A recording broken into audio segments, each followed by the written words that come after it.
So today I'm going to explain what's really going on and why your dog won't calm down. And then I'm going to show you what actually needs to happen to fix it.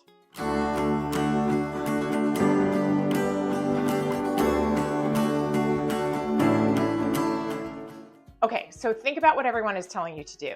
You've got people selling you calming supplements saying just give your dog this chew or this oil and they'll calm down. You've got trainers saying you just need better obedience training and your dog will listen and settle down. You've got the exercise people saying your dog just needs more physical exercise, you need to tire them out, and then they'll calm down. And none of this is wrong, okay? These are all good pieces of the puzzle. Supplements can help, training is important, and exercise matters. But when you're using any of these things as your only solution, you're just putting a Band-Aid on the problem. And the real problem is that you're not actually fixing what's going on inside your dog. It's like if the house had a leak in the roof and you, instead of fixing the roof, you just started putting buckets all over your house to catch the water. Yeah, the buckets help in the moment, but your roof is still leaking and that problem isn't solved. So what's happening with your dog is kind of the same. The supplements, the training, the exercise, those are just buckets catching water, and they're solving just symptoms of what's happening with your dog.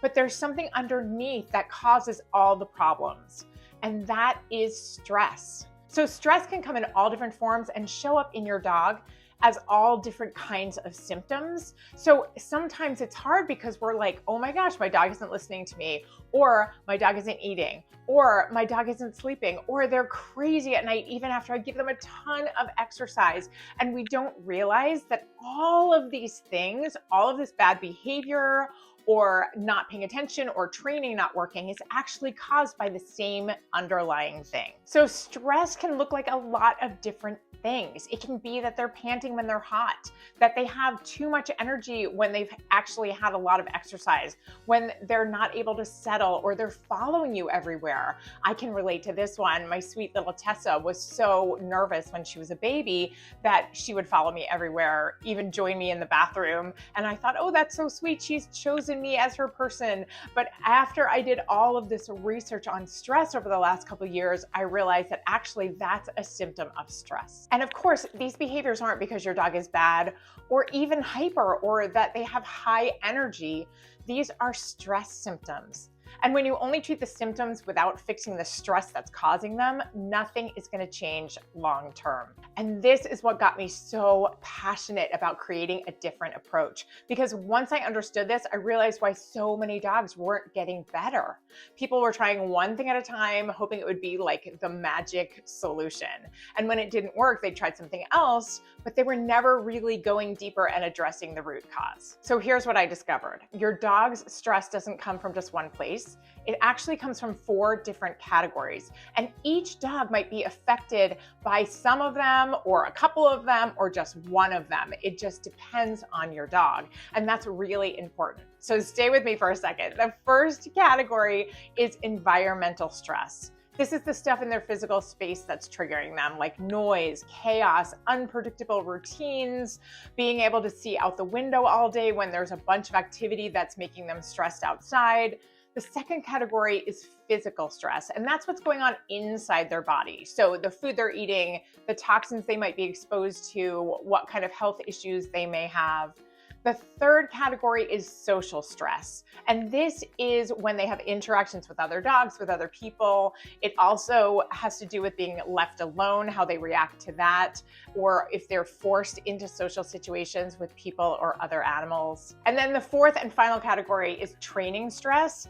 And this is how we train our dogs. So is there punishment-based methods going on that are causing them stress? And there's different tools that people sometimes use that can stress them out as well. Okay, so now here's the thing. Your dog isn't just dealing with one of these categories. They're usually dealing with more than one, sometimes 2, 3, or 4. So let's say that your dog's main stress is coming from environmental triggers and their food.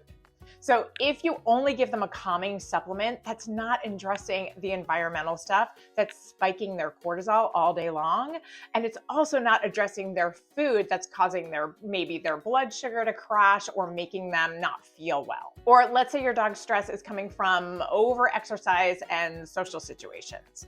If you're only working on training, then you're not fixing the fact that you're running them so hard that their stress hormones are going through the roof, and you're not addressing that they're being forced into social situations that they're not ready for. So you see what I mean? It can be a combination of a couple things, and we're guessing at these band-aids to solve it without looking at what's actually causing it first. And that is exactly why I created Chaos to Calm, because I wanted to give people the complete system in the right order so that they could actually see results instead of just guessing and hoping something would work. And it works because you're addressing all 4 stress categories in the right order.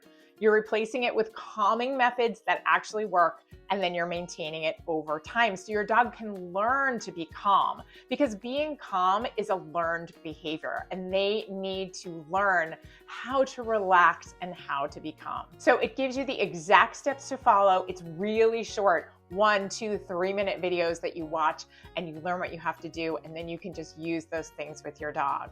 Plus, here's the thing, your dog will be stressed for way longer while you're trying to figure all this out. So it's so much better for you to just get in there now, figure out what's happening with your dog, and solve the problem. So if you're ready to actually fix the root problem instead of just managing the symptoms, if you're done buying all those supplements that don't actually work, if you're done trying training methods that are making it worse, if you want a complete system to calm your dog down naturally, you just have to click the link. I'm putting it in the description and you can enroll for Chaos to Calm. I made it accessible to everyone, so just go ahead and click the button. You can see all the details. I am so excited about this course, you guys. This approach has worked for so many dogs because it addresses what's actually broken instead of just covering it up. All right, so just click the link in the description and I will see you inside.